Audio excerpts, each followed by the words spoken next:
அன்பர்களே நண்பர்களே, இப்போ என்ன ஆச்சுன்னு பார்த்தீங்கன்னா, நண்பர்களே வேற ஒன்றும் இல்லை.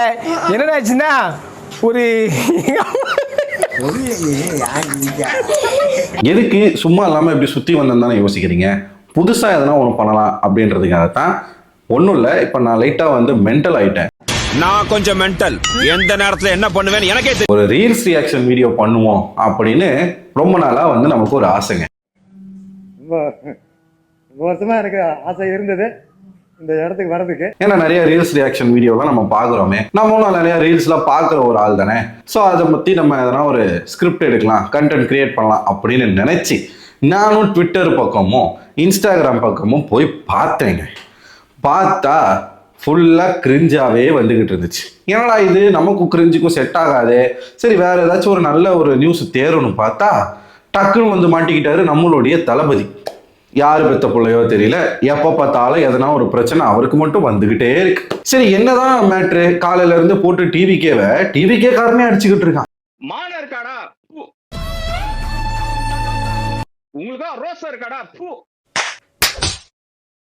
எதுக்குடா போட்டு அந்த புள்ள பூச்சி எப்படி அடிக்கிறீங்க? ஏற்கனவே நாலா பக்கமும் ஊமை குத்து வாங்கிட்டு இருக்காப்புல. இவனுங்க வேற எதுக்கு சொந்த கட்சியில இருந்து அடிக்கிறானுங்க? அதாவது எங்க அண்ணனுக்கு ஒண்ணுனா எங்க அண்ணனையும் அடிப்போண்டா அப்படிங்கிற மாதிரி போட்டு அடியடின்னு அடிச்சுக்கிட்டு இருக்காங்க.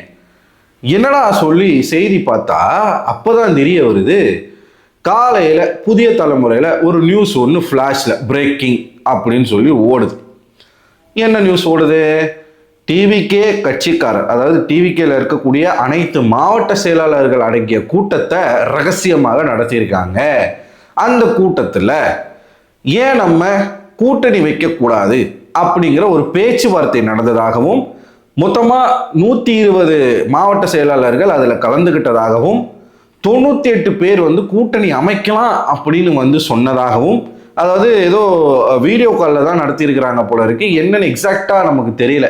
ஆனால் இப்படி ஒரு கூட்டம் நடந்திருக்கு, கூட்டணி வைக்கலாம். 32 பேர் வந்து வேணான்னு சொன்னதாகவும், 98 பேர் வந்து வேணும்னு சொன்னதாகவும், 32 பேர் வேணான்னு சொன்னதாகவும் ஒரு செய்தி. சரி, கூட்டணி தானடா அப்படின்னு சொல்லிட்டு பார்த்தா அங்கதான் ட்விஸ்ட்டு. யாரோட கூட்டணி வைக்க போறாங்க தெரியுமா? நம்ம மோடி ஐயாவோட கூட்டணி வைக்க போறாங்களா மக்களே. மோடியோட கூட்டணி வைக்க போறாங்களாம். அதாவது டிவிகே வந்து என்டிஏ கூட்டணியில சேரப்போகுது. மொத்தமா 60 சீட்டு வந்து கொடுக்கறதா சொல்லியிருக்காங்க. விஜய்க்கு துணை முதலமைச்சர் பதவி கொடுக்கறதாகவும் சொல்லியிருக்கிறதாக ஒரு செய்தி வந்திருக்கு. ஆக்சுவலா இது ரூமர் தான். ரூமருக்கே என்ன அடி அடிக்கிறானுங்க தெரியுமா சோசியல் மீடியால. அதை பார்த்துட்ட பிறகுதான் நம்ம ஏன் முதல் ரீல்ஸ் ரியாக்ஷன் வீடியோவை டிவிகேல இருந்து ஆரம்பிக்க கூடாது அப்படிங்கிறதுக்காக அவங்கள இருந்து பூஜையை போட்டுருவோமா.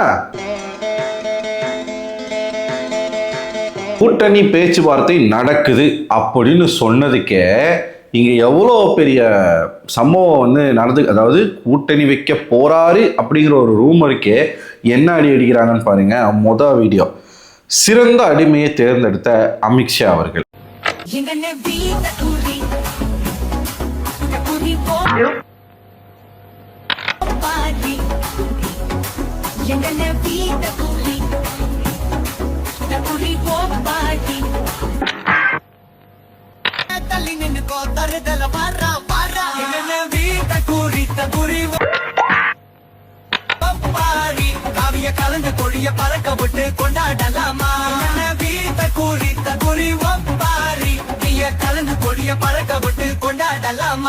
பேச்சு கொஞ்ச நெஞ்ச பேச்சு கிடையாது. தீய சக்தி, தூய சக்தி, பாசிச பாஜக, அந்த பூஜாக்கா, அந்த காஜாக்கா. நான் தீய சக்தி திமுக, கலைஞர் ரோல் மாடலு, ஊழல் சக்தி அதிமுக, அம்மாவும் எம்ஜிஆரும் ரோல் மாடல்னு சொல்லும்போதே யோசிச்சிருக்கணும். சரி, அடுத்து போமா. அடுத்து இந்த கட்சியை அழிக்கிறதுக்கு வந்து விஜய், அதாவது ஒரு கட்சியை ஒட்டுமொத்த கட்சிக்காரனும் அழிக்கிறான். அது வந்து டிவிகேல மட்டும்தான் நடக்குது. ஒரு பக்கம் விஜய் அந்த கட்சியை அழிச்சுக்கிட்டு இருக்காப்புல, த்ரிஷா அப்படி போன்ற கள்ள உறவுல அவர் ஒரு பக்கம் அழிச்சுக்கிட்டு இருக்காப்புல. இன்னொரு பக்கம் அந்த ஆதவ அர்ஜுனா, இந்த உயர்ந்த பனைமரம் ஹைட்டுக்கு ஒருத்தர் வளர்ந்துருப்பாப்புல. முதல்ல திமுகல போனாரு, பருப்பு வேகலை. விசிகாவுக்கு போனாரு, பருப்பு வேகலை. இப்போ வாண்டடா டிவிகேவை க்ளோஸ் பண்றதுக்காகவே டிவிகள் இணைஞ்சிருக்காப்புல. காலம் எவ்வளவு வேகமா சுத்துது பாருங்க. தத்தி தவழ்ந்திட வருடமே தவழ்ந்து போறானுங்க தற்கூரிகள்.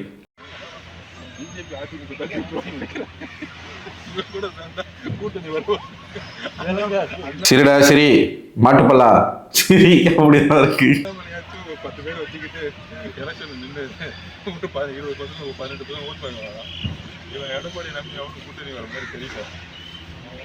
எடப்பாடி அவர்களை நம்பி யாரும் கூட்டணிக்கு வரலையாமா. அண்ணாமலை வந்து தனியாக நின்று 18லேருந்து 20% கிட்ட ஓட்டு வந்து அவர் வாங்கிட்டாராமா. அதாவது இங்கே இந்த நாடாளுமன்ற தேர்தலில் சொல்கிறாப்புல சிரிச்சிக்கிட்டே போகிறாப்புல. கடைசியில் பார்த்தா வாழ்க்கை ஒரு வட்டம் சொல்லுவாங்கல்ல, தளபதி டைலாக் தான். வாழ்க்கை ஒரு வட்டம் தான். இன்னைக்கு கீழே இருக்கிறவன் நாளைக்கு மேலே போவான், நாளைக்கு மேலே இருக்கிறவன் கீழே வருவான்னு சொன்னார் பார்த்தீங்களா. எக்ஸாக்டா விஜய்க்கு நடந்துகிட்டு இருக்கு. தற்கூரி நிலைமையை நினைச்சா தான் பாவமா இருக்குன்னு சொல்லாம சொல்றாங்க. சுயநல அரசியல் லாபங்களுக்காக பாஜகவுடன் கூடி குழைந்து கூட்டணி போக திமுகவோ அதிமுகவோ இல்லை, நம் தமிழக வெற்றி கழகம். எனக்கு தொண்டர்கள் நிலைமையை நினைச்சாதாங்க ரொம்ப பாவமா இருக்குது. ரொம்ப ரொம்ப பாவமா இருக்கு. என்ன பேசி வச்சிருக்காங்க. இது ரூமர் தான், உண்மையா இருந்துச்சு அடி வேற மாதிரி விழும்.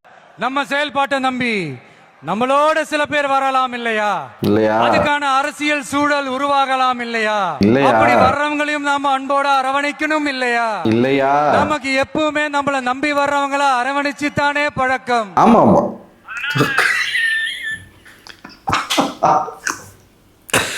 விஜய்க்கு நம்பி வரவங்கள அரவணைச்சு தான் பழக்கம். நம்ம வந்து அவ்வளோ தங்கமான ஒரு மனசு அவருக்கு, எல்லாரையும் அரவணைப்பாப்புல.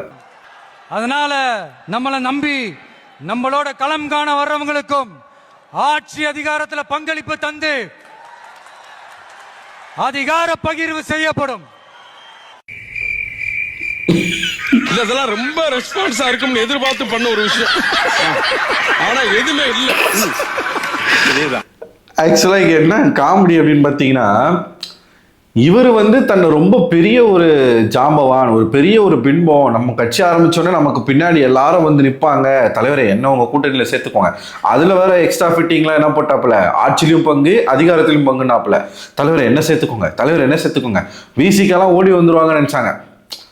இதுல இந்த ராஜ்மோகனும் இந்த லயோலா காலேஜ் ஓனர் மாதிரி ஒருத்தர் சுத்திக்கிட்டு இருப்பாங்க, லயோலா மணி. இவங்க உட்காந்து பேசிட்டு இருந்ததெல்லாம் நீங்க பார்க்கணும். அவரு வரார, இவரு வராருன்னு கேள்விப்பட்ட. அவரு மட்டும் இல்ல, அவரோட இவரும் வராரு. இன்னும் பல பேர் வர போறாங்க. ஜனவரிக்கு பிறகு மிகப்பெரிய ஒரு புரட்சியே ஏற்பட போகுது அப்படின்ற ரெடி தகவல்லாம் வருது. எல்லாம் ரெடி. அவர் வர்றேன்னு சொல்றாங்க. அவர் எப்ப வருவாரு? அவரும் வராரு. அவர் தனியா வரல, கூட இவரையும் கூட்டு வராரு. அவரும் வராரு. அவர் தனியா வரல, கூட இவரையும் கூட்டு வராரு. இவரோட அவரும் வராரு. இப்படியெல்லாம் பேசிக்கிட்டு இருந்தானுங்க. கடைசியில பார்த்தா ஒருத்தனும் வரல, ஒருத்தரும் சீண்டல். தேர்தலில் தனிச்சு நிக்கிறதுன்றது வேற ரகம். தனித்து விடப்பட்ட நிக்கிறதுன்னு ஒண்ணு இருக்குல்ல, அரசியல் அனாதையாக்கப்பட்டிருக்கிறாரு டிவிகே தலைவர் விஜய் அவர்கள்.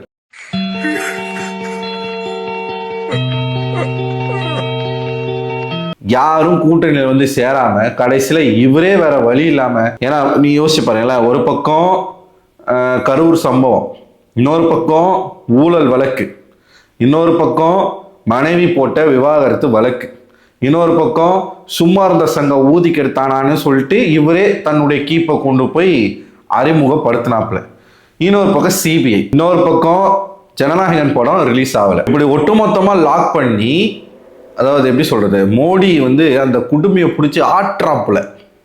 அந்த ஆட்டத்துல சப்த நாடுகளும் அடங்கி நிற்கிறாப்புல விஜய். ஐயோ, இதெல்லாம் நீங்க பார்த்தீங்கன்னு வச்சுக்கோங்களேன், இவர் பேசுற பேச்செல்லாம் பாருங்களேன். ஆதவ் சொல்றதா தான் கேட்போம் என்று தற்குறிகள் போர்க்கொடி.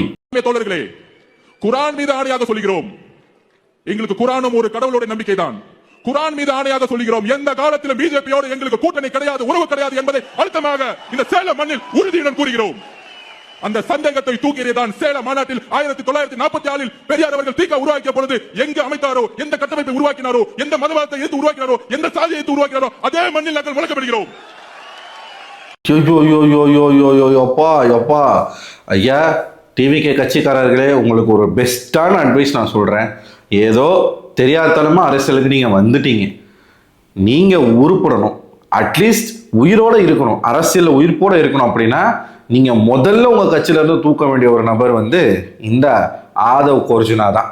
அதனால் தயவுசெய்து ஒரு தூக்கி வெளில போடுங்க, நல்லா இருப்பீங்க. அண்ணனுக்கு ஒன்றுனா எங்கள் அண்ணனே அடிப்போண்டா அப்படின்ற மாதிரி பிஜேபியுடன் கூட்டணிக்கு போறாரு அப்படின்னு சொல்லத்தான் செஞ்சாங்க. ஒரு ரூமர் தான், ஆனால் பேச்சுவார்த்தைகள் நடந்துகிட்டு இருக்கு. இது முன்னாடியே வந்து நிறைய பேர் சொல்லிட்டாங்க பிஜேபியோட ஒரு கூட்டணி போகிறது உறுதி. அதாவது அதிமுக விஜயோட கூட்டணிக்கு போகலை, பிஜேபி விஜயோட கூட்டணிக்கு போகலை, இவரு என்டிஏ கூட்டணியில் போய் சேர்றாரு. உங்களுக்கு வித்தியாசம் புரியுதா? அதை ரூமர் தான். கேள்விப்பட்ட டிவிகே தொண்டன் ஒருத்தன் குதிச்சு எழுந்திருக்கான். அவன் என்ன பேசியிருக்கான்றதை நீங்க கேளுங்க. மான இருக்காடா, உங்களுக்கு ரோசா இருக்காடா, சூடு சொன்ன இருக்காடா. கடையில பல்ப் எல்லாம் கொஞ்சம் ஆஃப் பண்ணுங்கப்பா. ஏண்டா இவ்வளவு பெரிய பல்ப் நீரி இவ்வளவு காரி துப்புறேன், எவனுக்காவது சூடு சொல்றேன் தான் வந்து சொல்றா பாப்பா பதில. தூணு துப்பி நுரையில குளிச்சிரோடா நீக்கி. எனக்கு தெரிஞ்சு நான் அவ்வளவு துப்பிட்டு இருக்கேன் உன்னை இங்க உட்காந்துக்கிட்டு. சங்கு சத்தம் சங்கா. நான் வடிவேல ஒரு இடத்துல எல்லாரும் சேர்ந்து காரி துப்புவாங்க ஒரு ஜோக்ல. அவன் குளிப்பான் பாரு, அந்த மாதிரி உன்னை துப்புனா கூட குளிச்சாவது வந்து ஏதாவது பதில் சொல்றா பாப்போம். இப்ப நீ என்ன பண்ண போற? இப்ப உனக்கு சூடு சொரணம் வர என்னடா பொண்ணு நான் சொல்றா. என் பையனெல்லாம் இதையாவது கேட்டு சொல்றா, உனக்கு சூடு சொரணம் வரணும். இல்ல ப்ரோ எனக்கு சூடு சொரணம் வராது ப்ரோ, எங்களுக்கு சூடு சொரணம் வந்தாதான் ப்ரோ நாங்க பேசுவோம். சொல்லி என்ன பண்ணா ஒரு சூடு சொரணம் வரும்? வாடா நீ போடா போடா. மானகட்ட பைத்தக்காரன் நான் இங்க உக்காந்துட்டு விமன் ஹராஸ்மெண்ட பத்தி பேசிட்டு இருந்தா என்டிஏ கூட பிஜேபி ஆண்டு கருமோ பிடிச்ச இலவு என்ன இலவுடா நீங்களாம். நல்லதே நடக்கும்.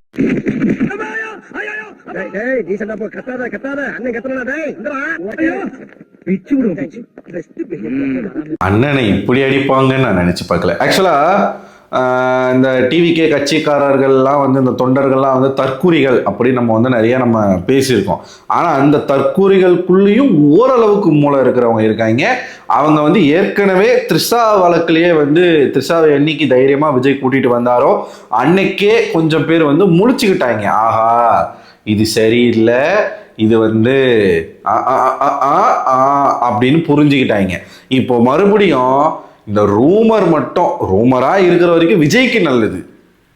ரூமர்னு சொன்னதுக்கே அம்புட்டு பேரும் கொதிச்சு போய் கிடக்குறாங்க. ஏன்னா பாசிச பாயாசம் என்னென்னமோ பேசுனீங்க ஐயா, என்னையா இது அப்படின்ற ரேஞ்சுக்கு இப்போதான் ஓரளவுக்கு அவங்களுக்கு புரியுது. போன ரம்ஜானுக்கு நோன்பு இருந்த விஜய இந்த ரம்ஜானுக்கு ஒட்டுமொத்த இஸ்லாமிய சகோதரரும் வலை வீசி தேடிக்கிட்டு இருக்காங்களாம். ஆளு வந்து மறைஞ்சு போயிட்டாராம். எத்தனை காலம் தான் ஏமாற்றுவார் இந்த நாட்டிலே, இன்னும் எத்தனை காலம் தான் ஏமாற்றுவார் இந்த நாட்டிலே, சொந்த நாட்டிலே நம் நாட்டிலே. ஏன் தலைவா பேசாம சினிமாவே நடிச்சுக்கிட்டு இருந்துக்கலாம்ல? உனக்கு யார் இந்த ஆசையை காமிச்சது? உனக்கு எதுக்கு அரசியல்? எதுக்கு அரசியல்? தற்கூரிஸ் assignment for next few month.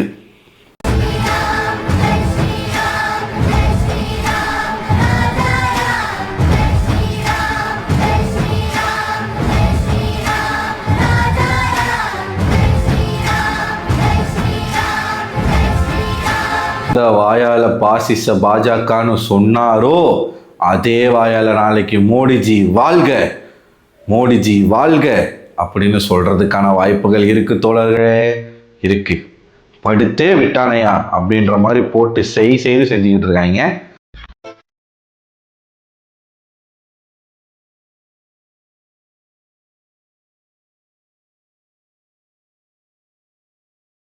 ஆக்சுவலாக இது எதுக்கு ஒரு ரஜினியுடைய ரசிகர் தான் அதை போட்டிருக்காப்புல. உண்மைதான்டா, இதெல்லாம் தாங்க மன வலிமை வேணும்டா. ஆதவ் அர்ஜுனாவை டேக் பண்ணி போட்டிருக்காங்க. சும்மா இல்லாமல் நேத்திக்கு ஒரு போராட்டம் பண்ணால் போராட்டத்தை மட்டும் பண்ணணும். எஸ்ஓபியை நீக்குங்க, விஜய் மீது உள்ள எஸ்ஓபியை நீக்குங்க, சாதிவாரி கணக்கெடுப்பை எடுங்க அப்படின்னு சொல்லிட்டு சாலையே போராட்டம் பண்ணியிருக்காங்க. அங்கே ஆதவ் அர்ஜுனா வாய் வச்சுட்டு சும்மா இல்லாமல் ரஜினியை வம்பிழுத்து ஏற்கனவே இப்படி தான் இருக்கிற ஒவ்வொருத்தரையும் வம்பிழுத்து வச்சுக்கிட்டு இருக்கானுங்க. ரஜினி அவர்களை சும்மா இல்லாம இப்படித்தான் இதுக்கு முன்னாடி ஒரு நடிகர் வந்து அரசியலுக்கு வரேன்னு சொன்னாரு. அவர் வந்து திமுக எது நடந்தாலும் எப்படிறா உங்களுக்கு திமுகன்றீங்க? நான் திமுக கட்சிக்காரன் கிடையாது. இருந்தாலும் எல்லாத்துக்கும் அவன் தான் காரணம்னா அப்ப என்னதான் நீங்க யாரா நீங்களா அப்படின்ற மாதிரி தான் இருக்குது.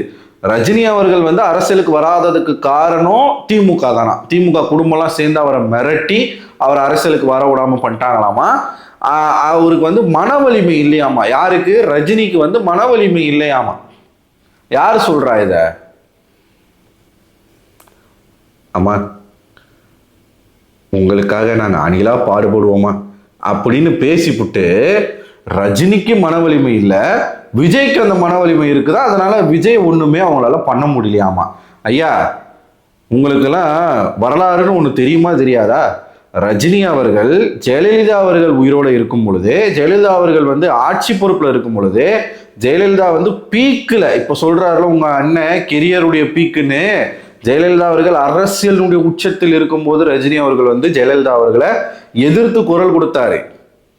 அடுத்த முறை அதிமுக ஜெயலலிதா தலைமையிலான ஆட்சி அமைந்தா நாடு நாசமா போயிடும், கடவுளால கூட காப்பாற்ற முடியாதுன்னு ஓப்பனா பேசினவர் நம்ம ரஜினிகாந்த் அவர்கள். நீங்கெல்லாம் பேசலாமா? இன்ஃபேக்ட் நம்ம தலை இருக்காரு பாருங்க, தலைக்கு இருக்கிற தில்லு கூட நம்ம தளபதி விஜய்க்கு கிடையாதுங்க. ஐயோ விஜய்னு சொன்னா வேற கெட்ட வார்த்தை வேற சண்டை போட்டிருக்காங்க. கெட்ட வார்த்தை பேசணும்னா விஜய்னு சொல்லணும் போல இருக்குது இனிமே.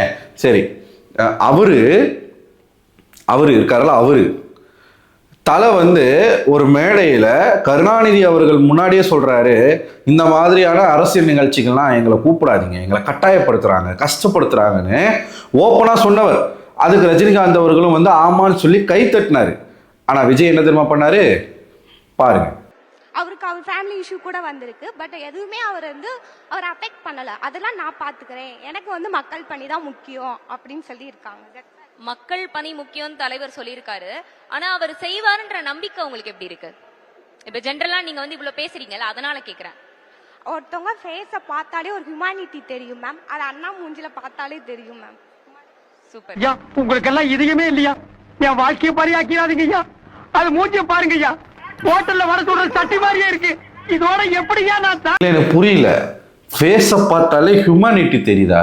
யார் விஜய் மூஞ்ச பார்த்தா உனக்கு ஹியூமனிட்டி தெரியுதா? ஐயோ எந்த அளவுக்கு இதுங்க வந்து உளவியலாக பாதிப்படைஞ்சிருக்கு பாருங்க. அந்த மனுஷன் வந்து என்ன சொல்லிட்டு போறாரு, அதெல்லாம் நான் பார்த்துக்கிறேன்ட்டு போயிட்டு ஒரு ஒர்த்தே இல்லைன்னு சொல்லிட்டு போறாரு. உன்னுடைய தந்தை அவங்க அப்பா இருக்காருல, அப்பன், ஏன்னா அவங்களுக்குலாம் என்ன மரியாதை? இந்த மாதிரி தற்கூரிகளை பெற்று இந்த ரோட்டில் தெரிய விட்டுருக்கீங்களே. உங்கள் அப்பன் உன்னுடைய அம்மாவை நடுத்தெருவில் விட்டுட்டு போயிட்டு 4 பேர் கேட்கும்போது அதை நான் பார்த்துக்கிறேன், நம்மெல்லாம் சேர்ந்து நம்ம நாட்டை பார்ப்போம்னு சொன்னார்னா உங்கள் அப்பா மூஞ்சில் ஹியூமனிட்டி தெரியுமா உனக்கு? சொந்த பொண்டாட்டியை நடுத்தரில் விட்டுட்டாப்புல, சொந்த பிள்ளைகளை நடுத்தரில் விட்டுட்டாப்புல, அந்த மூஞ்சில் உனக்கு எங்கேருந்து ஹியூமனிட்டி தெரியுது? திரிசா கூட போய் ஜோடியாக போஸ்ட் கொடுக்கும்போது அந்த மூஞ்சில் உனக்கு ஹியூமனிட்டி தெரியுதா? இந்த மூஞ்சை பார்த்தா உனக்கு ஹியூமனிட்டி தெரியுது? மேடம் நீங்களும் விஜய் சாரும் கலந்து ஒரு நிகழ்ச்சி வந்து வெறும் சர்ச்சையா இருக்கு. இது கொடுத்து கஷ்டம் மேடம். அதான் கரூர்ல ஏர்போர்ட்ல வந்து விஜய் ஓடினாரு, சென்னை ஏர்போர்ட்ல திரிசா ஓடுறாங்க. ஆக மொத்தம் 2 பேருக்குமே ப்ரெஸ்ஸை மீட் பண்றதுல துளியும் கூட தைரியமே கிடையாது. அதாவது எந்த அளவுக்கு கோழையா இருக்கானுங்களோ அவனுங்க தான் தன்னை வெளியில வீரன்னு சொல்லி சுத்திக்கிட்டு இருக்காங்க. மேடையில் பேசும்போது நான் அப்படி நான் இப்படி நான் வந்து மன வலிமை உள்ளவன், நான் ஒவ்வொரு வீட்டில் இருக்கிறேன், இத்தனை விஜய் இருக்கான், அத்தனை. ஒரு ப்ரெஸ்ஸுக்காரனை சந்திக்க துப்பு இருக்கா? ஒரு இன்டர்வியூ கொடுக்க துப்பு இருக்கா? சரி, பெரிய அப்பா டெக்கர் மாதிரி ஜோடி புறாக்களாக வந்து மேடையில் வந்து போஸ் கொடுத்தீங்கல்ல, அது ஒரே மாதிரி ட்ரெஸ்ஸு போட்டு தைரியமாக பதில் சொல்ல வேண்டியதானே? எதுக்குமா ஓடுற? அவ்வளோ பயம் இருக்கிற உனக்கு எதுக்கு அந்த மனுஷன் ஏதோ தப்பு பண்ணுறாரோ சைலண்டாக இருந்தாரா? ஏன் சொல்கிறேன்னு கோச்சிக்காதானே? உனக்கு வாயில தானே சனி. சத்தியமாக சொல்கிறேன், உனக்கு வாயில தான் சனி. ஒன்று அரசியலுக்கு வர்றதுக்கு முன்னாடி கரெக்டாக கொள்கையை தீர்மானிச்சுட்டு வரணும். ஒன்று தமிழ் தேசியம், இல்லை ஏற்கனவே இருக்கிற திராவிடம், இல்லை தேசியம், இப்படி ஏதாச்சும் ஒரு கொள்கை இல்லாமல் ஒரு அரசியல் கட்சியை நடத்துவது என்பது முடியாத காரியம். கொள்கைனா என்னன்னு நமக்கு தெரில. நீங்கள் சொன்ன மாதிரி, நீங்கள் உங்கள் வாயால் சொன்ன மாதிரி உங்களுக்கு அரசியல்னா என்னன்னே தெரியாதுன்னு நீங்களே சொல்லியிருக்கீங்க. உங்களுக்கு தெரியலை. தெரியாத விஷயத்தை ஏன் நான் ட்ரை பண்ணுறேன்? சரி, ட்ரை பண்ணுறேன், கற்றுக்கிட்டாச்சும் வரலாம்ல. வந்த உடனே உனக்கு சிஎம் சீட்டு தான் வேணுமா? சரி, பேசுனால பேச்சு, நீ பேசின பேச்சுக்கு நீ கடைசியில் யார் காலில் போய் விழுந்து கிடக்குற?